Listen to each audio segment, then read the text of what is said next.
On the side of the U.S. Constitution, America first. We are back and we are focusing on the latest developments in the election fraud 5 weeks ago. Which really wasn't 5 weeks ago, of course, was it? It was for months and months prior to that, all the measures being taken by the various states, not the state houses as the Constitution requires of them, but the governors, the local clerks, the chief clerks, which of course means that they are technically null and void. Somebody who can give you a much better analysis, somebody who was with us for a whole hour last week. It was record-breaking. People loved watching that interview, is the man who is the executive director of the Amistad Project, a man who, he used to be an attorney general. Phil Klein, welcome back to America First. Thank you, Sebastian. Great to be with you. I don't know if you're working on this angle of it. You are clearly investigating things at a far more tactical level. But how big a deal, I have to ask you because it's in the news,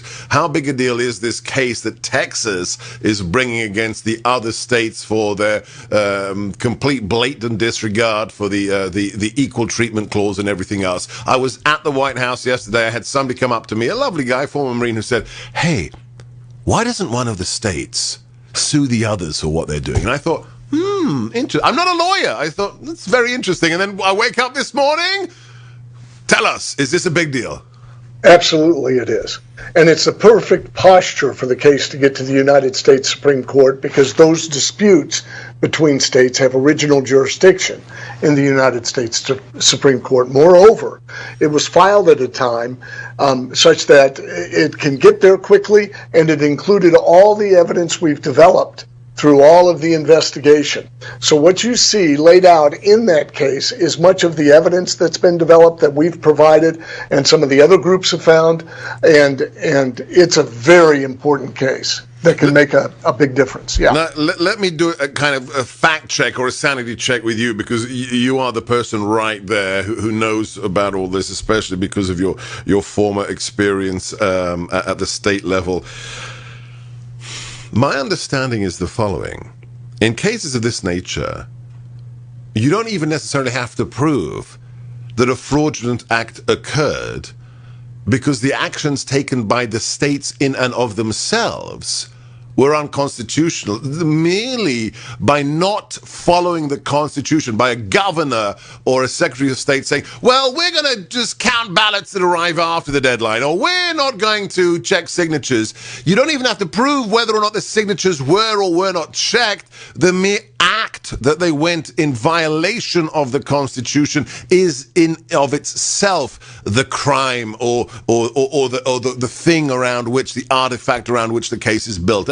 Did I interpret that correctly?